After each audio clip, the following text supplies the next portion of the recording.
موضوعات ہیں جس میں علم اللغہ تطبیق سے بحث ہوتی ہے، وہ ہے جی نشأۃ اللغہ الانسانیہ، ٹھیک ہے جی، کہ جو انسانی زبانیں ہیں ان کے متعلق یہ بات، یعنی اس موضوع اس طور سے ہم بحث کرتے ہیں کہ انسان نے کب بولنا شروع کیا، کیسے بولنا شروع کیا، ابتدائی زبان کیا تھی، اور زبانوں کی نشأ کیسے ہوتی ہے۔ اسی طرح جی حیات اللغہ، کسی زبان میں جب آپ بات کرتے ہو تو آپ یہ دیکھتے ہو کہ اس زبان کی حیات، اس کی زندگی کیا ہے۔ مثال کے طور پہ عربی زبان ہے نا، تو عربی زبان جو ہے نا یہ ابدی زبان اس لیے کہ دیکھیں نا اس میں قرآن نازل ہو گیا ہے، لہٰذا اب یہ زبان جو ہے نا یہ ہمیشہ کے لیے اس قرآن نے اس زبان کو امر کر دیا ہے۔ بہت ساری زبانیں تھیں جو آئیں مٹ گئیں، ختم ہو گئیں۔ فارسی زبان ایک وقت تھا کہ بر صغیر کے اندر اس بندے کو پڑھا لکھا تصور کیا جاتا تھا جو فارسی زبان کا ماہر ہوتا تھا، جابز اسے ملتی تھیں جو فارسی سیکھتا تھا۔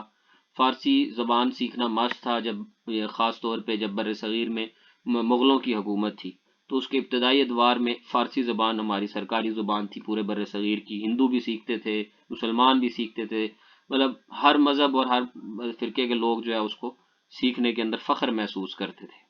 پھر انگریز غالب آ گیا، اب اس زبان وہ مٹتی چلی گئی۔ اب حالت یہ ہو گئی ہے کہ فارسی زبان میں تقریباً کوئی ایک آدھ یونیورسٹی میں اس کا ایم اے رہ گیا، باقی اس کا ایم اے بھی ختم ہوتا گیا، نکل گیا، ٹھیک ہے جی۔ عربی زبان بھی مٹ جاتی، ختم ہو جاتی، لیکن عربی زبان اس لیے ہمارے ملک میں ہے کیونکہ ہمارا ملک چونکہ اسلامی اسے مسلمان اکثریت مسلمان ہے، تو ہماری دینی زبان ہے۔ اب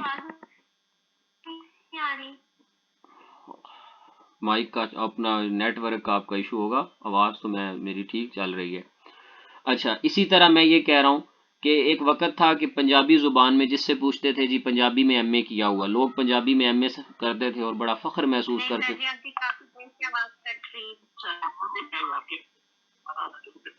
کٹ رہی ہے جی میری آواز؟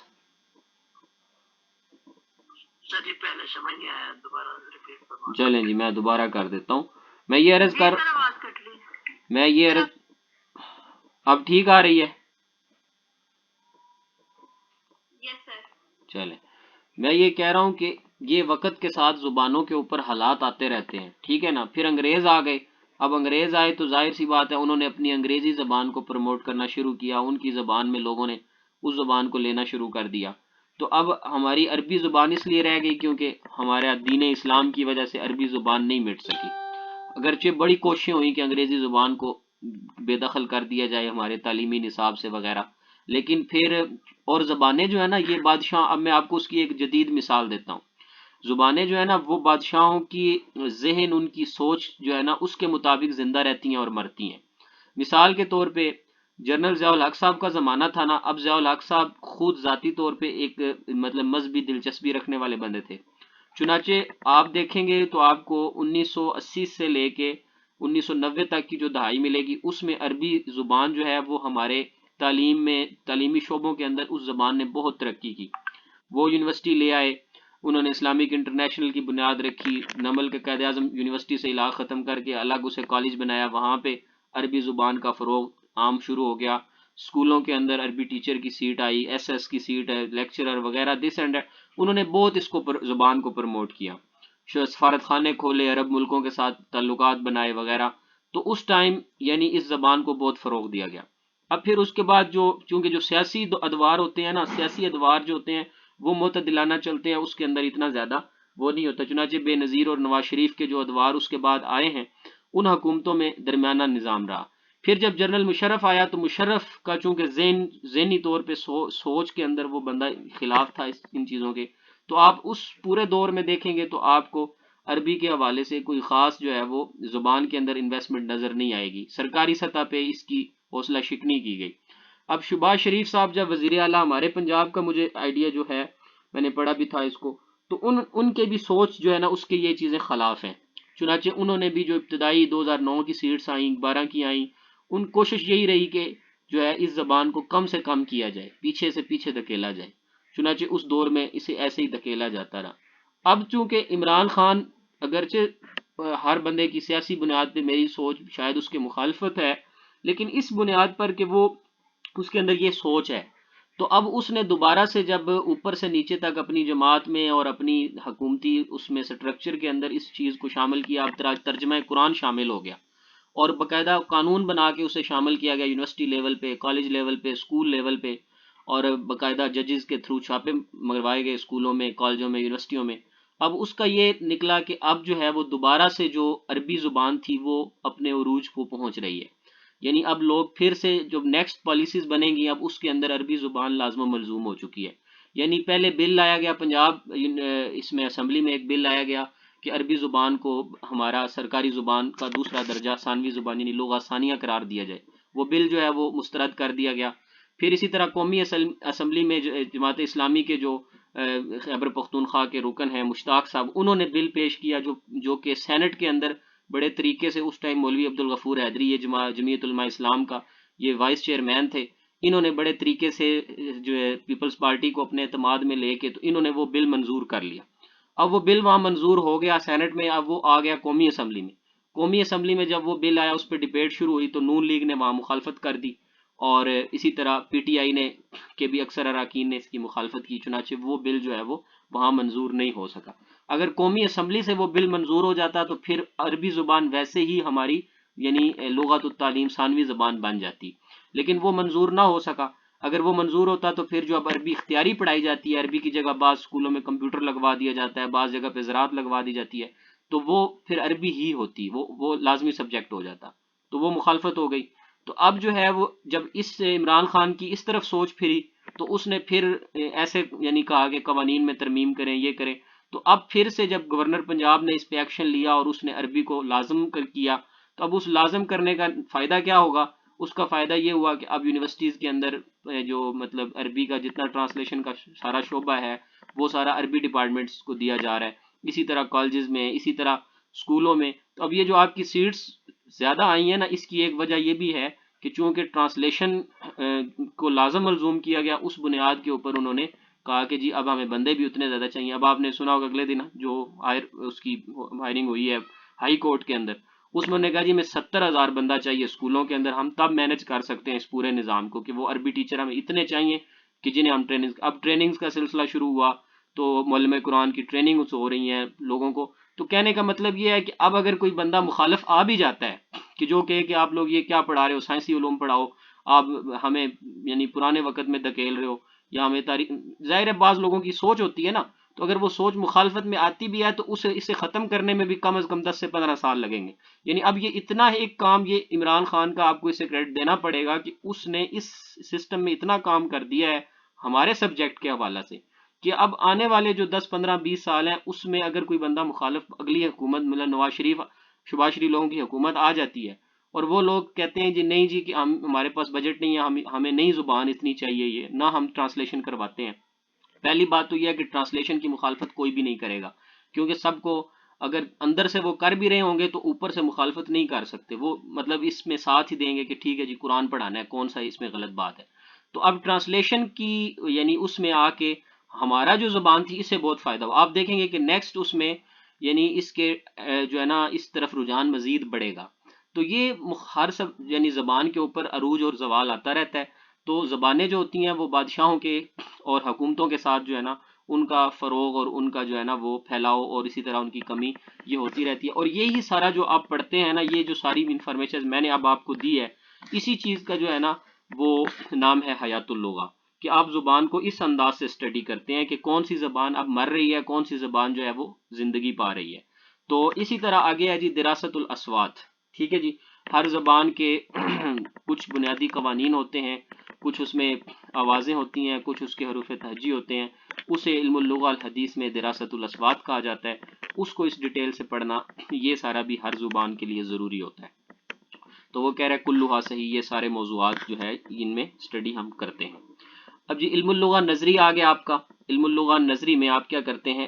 العلم الذي يدرس اللغة من نواحی الوصفیہ، میں نے بات کہی تھی نا کہ بال کی کھال اتار دیتے ہیں پکڑ کے، ایک لفظ اگر لے لیا، اگر آپ اس کو کسی یعنی ایسے مدرس پہ پیش کریں جس نے ساری زندگی درس و تدریس میں گزاری ہو، تو وہ آپ کو بتائے گا جی کہ یہ سہ اقسام میں کیا ہے، شش اقسام میں کیا ہے، ہفت اقسام میں کیا ہے، پھر اسے وہ نحو میں لے آئے گا وہ آپ کو بتائے گا یہ افعال میں آتا ہے، اسماء میں آتا ہے، کس میں آتا ہے. پھر اگر اسماء ہے تو اس میں اسماء عاملہ کتنے ہیں، اس میں سے یہ کون سا اسم ہے، اس میں کون سی چیزیں جاری ہو رہی ہیں، توابع میں یہ کیا بن رہا ہے. تو اس کو کہیں گے آپ نواحی الوصفیہ.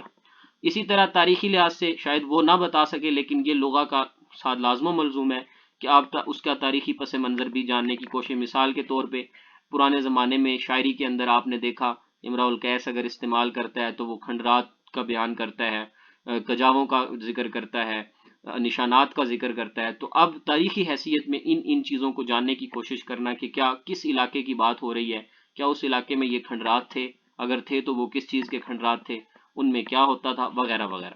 مقارنہ اس میں علم اللغہ نظری میں آپ کا مقارنہ بھی ہوتا ہے کہ آپ اس عربی زبان کی بات کر رہے ہیں تو آپ اس کے ساتھ والی زبان میں بھی جھانک کے دیکھیں گے. جیسے میں نے ایک بار عرض کیا تھا کہ میرا پی ایچ ڈی میں جو موضوع ہے اس کے اندر بحور شعریہ جو ہیں، یہ جو ہم بحور علم العروض میں پڑھ رہے ہیں، تو اس بحور شعریہ کا مقارنہ ہے اردو زبان کی بحور کے ساتھ کہ جی اردو زبان میں جو علم العروض آیا ہے، بحریں آئیں، یہ کہاں سے آئیں؟ عربی سے آئیں. تو عربی سے آئیں تو عربی کی تو بحریں 16 ہیں، اردو کی بحریں 25 ہیں، تو باقی 10 بحور کہاں سے ہیں؟ جی وہ سنسکرت سے آئی ہیں، وہ فارسی سے آئی ہیں. تو اس چیز کو یعنی دونوں زبانوں کا آپس کے اندر اس انداز سے مقارنہ کرنا، اس کا تقابل کرنا، یہ چیز علم اللغہ نظری کہلاتی ہے. اس کے بعد ہے جی کہ 105 میں العلم الذي يبحث في وظائف اللغة واساليبها والعلاقات الكائنة بين اللغات المختلفة. پھر اسی سے ریلیٹڈ بات آ گئی ہے کہ ایسا علم جس میں آپ ریسرچ کرتے ہیں، بحث کرتے ہیں لغت کے وظائف میں، لغت کی مختلف سورسز ہیں، اس کی مختلف فیلڈز ہیں، ان تمام کو دیکھتے ہیں. پھر اسی طرح اس کے مختلف اسلوب ہیں، ان اسالیب کو پڑھتے ہیں. پھر ان علاقات کو، مثلا ہماری اردو زبان ہے تو اس کے علاقات کائنہ من لغات بین اللغات المختلفہ کیا ہیں؟ ہماری زبان کے علاقات ترکش سے بھی ہیں، فارسی سے بھی ہیں، عربی سے بھی ہیں، سنسکرت سے بھی ہیں، کیونکہ ہماری زبان انہی زبانوں سے نکل کے آئی ہے. اگر آپ عربی زبان کی بات کرتے ہیں تو آپ کی عربی زبان جو ہے اس کے علاقات کہاں ہیں؟ اس کے علاقات بابلی سے ہیں، اشوری سے ہیں، فینکی سے ہیں. ٹھیک ہے نا؟ تو یہ چیزیں آپ کو اس انداز سے بھی اسٹڈی کرنا، یہ علم اللغہ نظری کہلاتا ہے. تطبیقی پہلے بھی ہم نے بات کر لی کہ علم اللغہ الذی یخدم عملیت التعلیم والتعلم ویتخذ منہما ومن مشکلاتہما مجالا للدراسہ. ٹھیک ہے جی، میں نے آپ کو خلاصہ اس کا بتا دیا تھا کہ علم اللغہ تطبیقی سے مراد یعنی زبان کی وہ معرفت جس میں آپ تعلیم و تعلم میں اسے استعمال کر سکیں، اور جہاں آپ کو استعمال کرنے میں مشکلات پیش آتی ہیں، اسٹڈی کے میادین میں آتی ہیں، روزمرہ کے امور میں آتی ہیں، تو اتنا اس زبان کی معرفت لے سکیں آپ، اس کو آپ علم اللغہ تطبیقی کہتے ہیں. اسی طرح جی تعلیم اللغات الام واللغات الاجنبیہ والتخطیط اللغوی وصناعۃ المعجم وتحلیل الاسلوب ہی موضوعات علم اللغہ تطبیقی. آپ جس زبان کو پڑھنے جا رہے ہیں، مثلا آپ عربی زبان کو سیکھنے جا رہے ہیں، ٹھیک ہے جی، یا پنجابی زبان آپ کی مادری زبان ہے، تو آپ سب سے پہلے یہ ہے علم اللغہ تطبیقی میں آپ کو یہ پڑھایا جاتا ہے کہ آپ کو آپ کی مادری زبان کیا ہے، یعنی آپ کی مادری زبان کی آپ کی زندگی میں کیا ویلیوز ہیں، کہ آپ اب جب جہاں بھی ہوں، چاہے آپ انگریزی کے بہت بڑے ماہر بن جائیں، عربی کے ماہر بن جائیں، لیکن اپنی لغات الام کو جو ہے نہ بھولیں، آپ اپنی مادری زبان میں رہیں. پھر اسی طرح لغات اجنبیہ آپ کو سکھائی جاتی ہیں لغہ تطبیقی میں، عربی زبان ہے، انگلش زبان ہے، ٹھیک ہے. اسی طرح تخطیط لغوی کہ مختلف زبانوں کا جو اصلی مادہ تھا وہ کہاں سے نکلا، کیسے نکلا. اردو ہے تو اردو کے ابتدائی حروف تہجی کیا تھے، ان میں کیا کام ہوا وغیرہ. اسی طرح صناعت المعجم، پھر ان زبانوں کے اندر مثلا میں عربی سیکھنا چاہ رہا ہوں تو مجھے یہ تو پتہ ہونا چاہیے کہ عربی کی آسان ڈکشنریاں کون سی ہیں جہاں سے میرے مطلب اگر مجھے مشکل پیش آتی ہے، مفردات کے لیے کون سی ڈکشنری استعمال کروں، معنی دیکھنے کے لیے کون سی ڈکشنری استعمال کروں. اگر میرے ذہن میں آیا ہے جی کوئی چیز گزری ہے، مثلا ٹرالا گزرا ہے، تو میں نے اب ٹرالے کو دیکھنا ہے عربی میں کہاں سے دیکھوں گا، تو مجھے اس طرح ان کتابوں کا پتہ ہونا چاہیے. بتحلیل الاسلوب، اسی طرح ایک ہی بات کو میں 3 اسلوب میں کہہ سکتا ہوں، ٹھیک ہے جی. تو مختلف اسالیب میں بات کیسے کرتے ہیں، ٹھیک ہے. یہ نہیں ہے کہ بس ایک رٹا لگایا ہوا ہے، بس اس رٹے کے اندر ہی میں نے پورا ورڈ بولنا ہے تو ہی بات ہوگی. تو جس طرح ہم اہل زبان یعنی بات کو جب کرتے ہیں، ایک ہی بات کو پھیلا بھی لیتے ہیں، سکیڑ بھی لیتے ہیں. یہ وہی فن ہے جو آپ بلاغت میں آگے ہمارے ساتھ جب چلیں گے تو علم معنی میں آپ کو پڑھایا جائے گا، جس میں ایجاز ہے، اتناب ہے، قصر ہے، مساوات ہے. تو یہ وہ چیزیں ہیں. تو یہ علم اللغہ تطبیقی کے موضوعات میں مطلب بنیادی شامل ہیں، ان کی بنیادیں علم اللغہ تطبیقی میں شامل ہیں. اسی طرح جی کہ انظمۃ الکتاب، ٹھیک ہے جی، آپ کوئی کتاب لکھنے جا رہے ہیں، اس کی تنظیم کیسے کریں گے، جس طرح آپ تھیسس کرتے ہیں، والاختیارات اللغویہ، ٹھیک ہے، اسی طرح عیوب النطق، ٹھیک ہے، اور اسی طرح ومحاولہ، اور اسی طرح پھر آپ بولنے کی کوششیں جو ہیں، ووضع لغہ عالمیہ، یہ تمام چیزیں کیا ہیں؟ علم اللغہ تطبیقی کے موضوعات ہیں۔ تطبیقی میں جب آپ پڑھتے ہیں تو وہ آپ کو یہ ساری کتاب کی تنظیم کا طریقہ بھی سکھاتے ہیں۔ لغوی اختیارات سے کیا مطلب؟ لغوی اختیارات سے مطلب ہے کہ اگر میں نے عربی سیکھنی ہے شارٹ کٹ طریقے سے تو میں 6 مہینے سال کے اندر اتنی سیکھ لوں کہ جو میں بولوں تو کسی عربی کو میں اپنا ماف ضمیر سمجھا سکوں۔ اس کے لیے مجھے مثلا العربیہ بین یدیک لینی پڑے گی، العربیۃ المعاصرہ لینی پڑے گی، اور معلم الانشاء سے مجھے تحریر آ جائے گی، فلانی سے مجھے یہ آ جائے گا۔ تو اس طرح اس ترتیب سے دیکھنا۔ پھر عیوب النطق سے مراد کیا ہے کہ آپ جب بولتے ہیں زبان تو آپ اس میں غلطی نہ کریں، آپ یہ کوشش کریں کہ میں زبان کو صحیح سے صحیح بولوں۔ اور اسی طریقے سے وضع اللغہ العالمیہ، کہ انٹرنیشنل ٹرینڈز جو زبانوں کے لحاظ سے چل رہا ہے اس کے مطابق میں اپنی اس زبان کو لے کے چلوں۔ تو یہ سارے علم اللغہ تطبیقی میں یہ نالج آپ کو دیا جاتا ہے۔ 109 میں دیکھیے گا، یقول الدکتور احمد مختار عمر، یہ کوئی ڈاکٹر ہیں، یہ کہتے ہیں کہ ان علم اللغہ الاجتماعی و علم اللغہ التقابلی و علم اللغہ النفسی و علم اللغہ الاحصائی، یہ سارے لغہ تطبیقی کے موضوعات ہیں۔ علم اللغہ اجتماعی، لغہ اجتماعی سے کیا مراد؟ میں نے پہلے بھی بتایا تھا، اجتماع سے مراد آپ کا معاشرہ ہوتا ہے، آپ کی معاشرتی زبان کیا بولی جا رہی ہے، آپ کا معاشرہ کس چیز کو پسند کر رہا ہے، آپ نے یہ اسٹڈی کرنی ہوتی ہے۔ علم اللغہ تقابلی میں نے پہلے بھی پیچھے بات کر دی کہ دو لوگوں کا آپس میں تقابل، جیسے میں نے اپنی مثال دی ہے تھیسس والی۔ اسی طرح علم اللغہ نفسی، نفسی آپ پیچھے پڑھ بھی چکے ہیں۔ نفسی سے مراد یہ ہے کہ میں ذاتی طور پر کس چیز کو پسند کر رہا ہوں کہ کیا پڑھوں میں، ٹھیک ہے، یہ پیچھے میں نے اس کی تفصیل سے وضاحت بھی وہاں کی تھی۔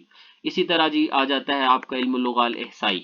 علم اللغہ الاحصائی سے مراد آپ کی کمپیوٹر کی زبان ہے، موبائل کی زبان ہے، مختلف اپلیکیشنز کی زبان ہے، یہ سارے کیا ہیں؟ علم اللغہ تطبیقی کے موضوعات ہیں۔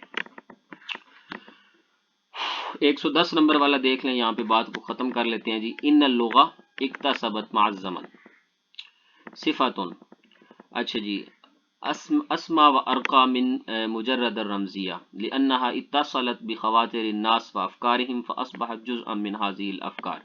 زبان کے بارے میں ڈاکٹر انیس ابراہیم نے اپنا ایک کنسپٹ پیش کیا ہے۔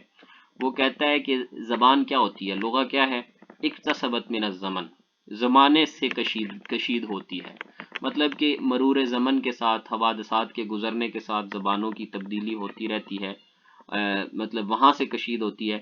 صفتاً، چاہے وہ یعنی اس کے اندر جو ہے وہ اسمن اور اسما اور ارقا، ٹھیک ہے، اسما سے مراد یعنی اس کے جو ناموں کی پہچان ہے، جو یعنی اس میں ہم جو مفردات کے لیے جو الفاظ استعمال کرتے ہیں، اور ارقا سے مراد یعنی ترقی اور حضارت ہے اس کی، تو وہ من مجرد الرمزیہ، مختلف اشاروں سے یعنی اس کا تجرد ہوتا ہے، وہ وہاں سے نکلتی ہے۔ کیوں؟ اس لیے کہ یہ اتصلت بخواطر الناس وافکارہم، کیوں؟ ہم نے یہ پڑھا تھا کہ زبان کا بنیادی اصول اتصال ہے، کہ زبانیں اتصال سے آتی ہیں۔ تو وہ کہتا ہے خواطر، یہ خاطر کی جمع ہے، اور خاطر الناس سے مراد لوگوں کا ذہنی رجحان اور لوگوں کے افکارات، ٹھیک ہے جی۔ تو ان کا جب آپس میں اتصال ہوتا ہے تو اس سے زبان ترقی پذیر ہوتی ہے اور زبان کے اندر چیزیں شامل ہوتی ہیں۔ اور فاصبحت جزءا من هذه الافکار، تو یہ ایک یعنی افکار میں سے ایک فکر ہے دکتور انیس ابراہیم کی۔ ہاں جی، یہاں تک کسی کا کوئی سوال ہو تو وہ پوچھ لیں۔